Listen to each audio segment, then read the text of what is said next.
I met Justin Hunt for an elaborate, drawn-out lunch.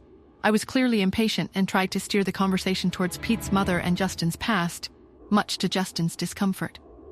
Justin, in turn, probed into my relationship with Cherry's father, receiving cryptic and unsettling answers. The tension was palpable, a battle of veiled threats and hidden agendas. Despite the strained atmosphere, Justin paid for the lavish meal and hinted at a future meeting. Just as the lunch ended, I received a frantic call from Cherry's school demanding my immediate presence. What exactly happened at Cherry's school? Is she in danger? Why was Justin so adamant about not discussing Pete's mother, and what dark secret does that horrible woman hold?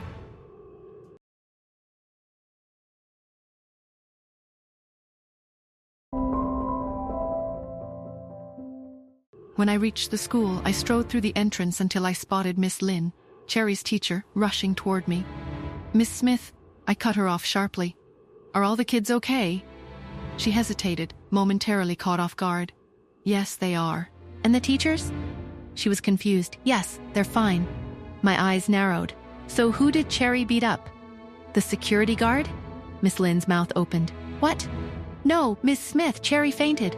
I stopped mid-step. "Fainted?" I repeated. "Cherry's perfectly healthy.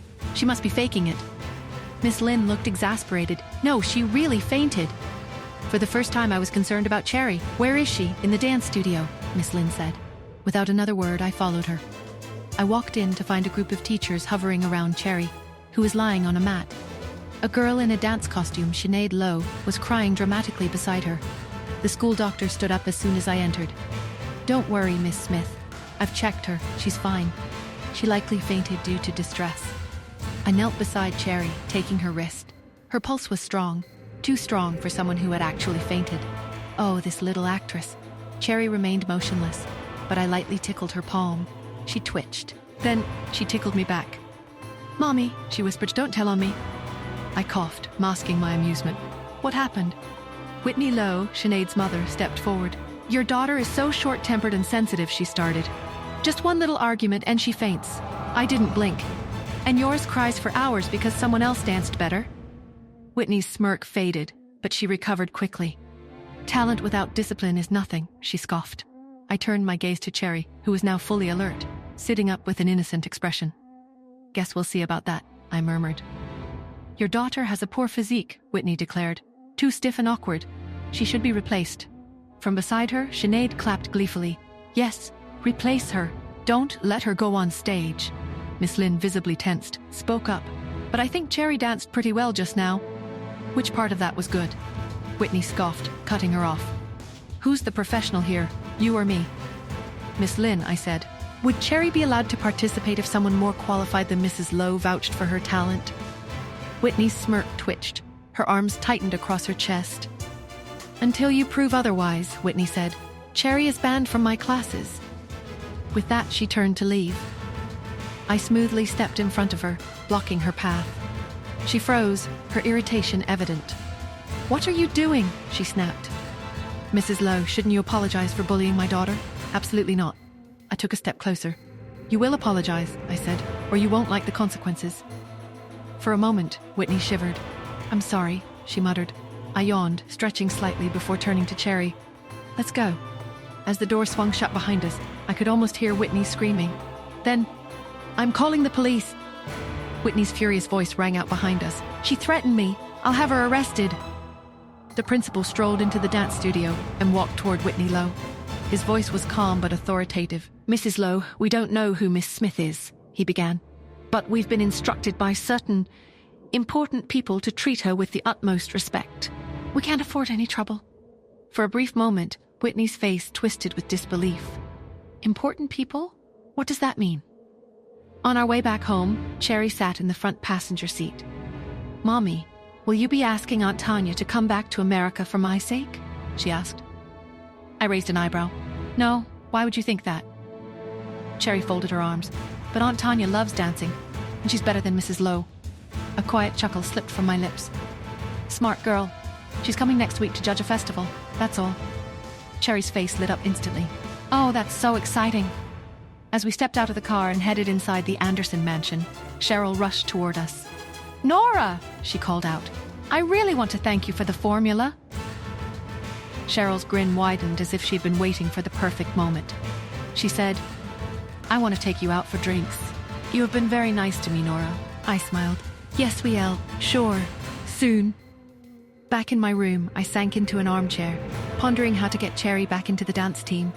Whitney Lowe's arrogance was infuriating, and I knew Cherry deserved a chance to shine. Inside Justin's dimly lit study, the air crackled with unspoken tension. Chester stood before Justin's desk, his expression grave. Chester stated, his voice low and urgent, "I've traced several anomalies, encrypted communications, and suspicious entries in the access logs. Someone is actively targeting the research being held for Pete's future." Justin leaned back in his leather chair, his gaze sharp. Who? Who would dare?" "I suspect our uncle," Chester replied, his voice barely a whisper. "His ambition has always been a concern. But this feels different, calculated, dangerous. He desires Pete's inheritance." Justin's jaw tightened. "He wouldn't risk Pete. He knows the consequences." "He's desperate, Justin," Chester countered. "Pete is the sole heir to the Hunt fortune. If the research, which is a vital part of Pete's inheritance, is compromised, the power shifts. It shifts to him." Justin rose, pacing the room. "We need to tighten security, Chester. Every access point, every communication channel. I want constant surveillance on Pete. No one gets near him without my express permission." "Understood," Chester said, nodding. "But Justin, we need to consider all angles. We need allies." "Allies?" Justin questioned, his voice laced with skepticism. "Who can we trust?" "Nora," Chester offered, his tone carefully neutral. "She's shown a genuine interest in Pete. She's intelligent, resourceful." Justin stopped pacing, his gaze fixed on Chester. "Nora? You want me to trust her? After everything?" "She cares about Pete, Justin," Chester insisted, "and you, I believe.